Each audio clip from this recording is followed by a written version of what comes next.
Without doubt, India is growing by leaps and bounds, and the northeastern region is also experiencing a paradigm shift under our leadership of our Honorable Prime Minister, Shri Narendra Modi ji.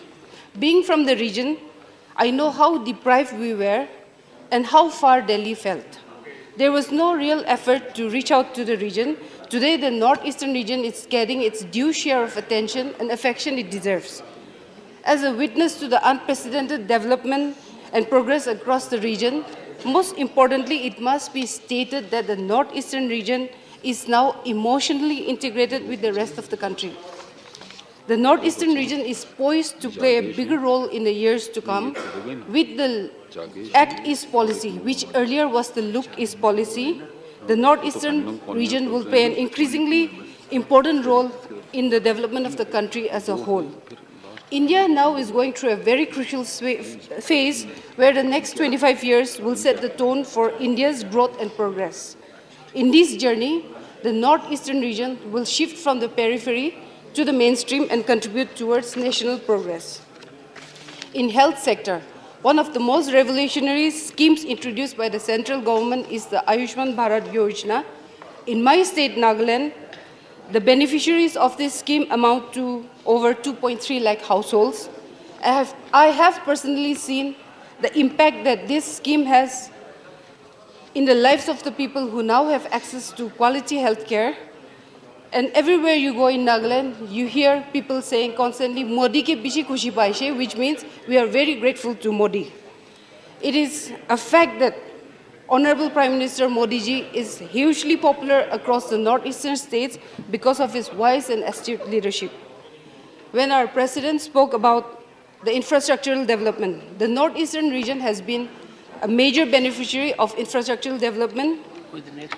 I was also there present when on 18th December 2022, when Prime Minister Modi laid the foundation stone, inaugurated and dedicated projects worth over 2,450 crores for Meghalaya during the Golden Jubilee celebration of the Northeast Council. In Assam, the Bogibeel Bridge connects Assam and Arunachal, and this is a standing testimony of the infrastructural development taking place in the Northeast. While in Manipur, the world's tallest pier bridge is on the verge of completion, and also the first national sports university is set to be established in Manipur. We see the commitment of the Modi government in the Northeast. In Nagaland, we now have 2 medical colleges coming up, one in Kohima and one in Mon district. Connectivity in Nagaland has also increased. For a small state like Nagaland, where agriculture is the mainstay of the people, its famous ghost chili, the king chili, has been exported. A total of 2,04,477 beneficiaries have registered under the Pradhan Mantri Kisan Samman Nidhi, the PM Kisan scheme in Nagaland. Similarly, another northeastern state, Tripura, is seeing a lot of positives in the field of agriculture. And this is a result of the proactive policies pursued by the Modi government.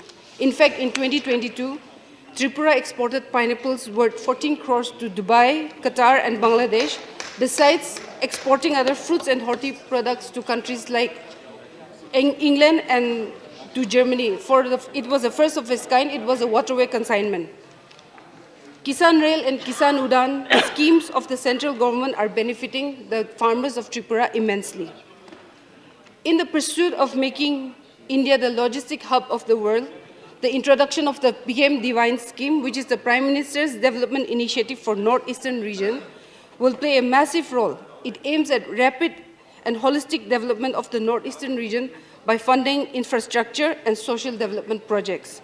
In the spirit of PM's Gadi Shakti, it will ensure livelihood for the youth of the region and fill the developmental gaps in various sectors. The Naga political issue, which has been mentioned twice today in the motion of thanks, the people of Nagaland are grateful that under Honorable Prime Minister Modi ji, the framework agreement has been signed in August 2015. Talks which had been going on for decades have, under Honorable Prime Minister Modi, proactively moved forward, and we are hopeful that the negotiating parties will come to a conclusion soon with a solution that is honorable, acceptable, and sustainable. Women empowerment has been the hallmark of the Modi government, and I, as the first woman MP to represent my state here in the August House, after Nagaland attained statehood in 1963, is an example of inclusive governance. Successive earlier political parties and governments never thought of this. But under the double-engine government of Narendra Modi ji, today I am here representing my state. Also, I like to thank the inclusive vision of our Honorable Prime Minister that has brought in a luminary, an icon from the field of sports, and a small-time worker like me from the most backward area of Nagaland, where, as mentioned earlier, 100 years, after 100 years, we're getting a second railway station, which has been commissioned in Sukhumvit last year. With gratitude, I accept the Honorable Senior Member gave his congratulations, and with gratitude, I accept his congratulations because my election has also given a lot of hope to the women of Nagaland. It has given a lot of hope to the women across northeastern region and also the well-wishers across the country. I accept the congratulations without the rider that followed it. Harnessing Nari Shakti has been a crucial factor in moving India upward in the developmental index. And in the northeastern states, schemes like Ujjwala Yojana, Jal Jeevan Mission has brought much relief to our mothers, sisters, and daughters. Women empowerment is about many things, including creating an enabling environment for women to come forward. It is about opening Sainik schools for female students. It is also about commissioning women officers in the armed forces. It is about bringing in women in the cabinet with key portfolios like external affairs, like defense, like finance. It is about celebrating the girl child with schemes like Beti Pachao, Beti Parao, and which has led to the increase in female sex ratio of 120 females for every 1,000 males. As I conclude, I would like to state some figures because this morning education also came out, educational institutions. Female students outnumber their male counterparts at every level of higher education in Nagaland. The All India Survey on Higher Education for 2021, released on 29 January by the Union Ministry of Education, reflected that out of 46,954 students enrolled at various levels in Nagaland, there are 21,750 males and 25,204 females. Overall, the enrollment in higher education institutions rose from 37,125 in 2012-13 to 46,954 in 2020-21, which represents an increase of 26.51 in the past decade.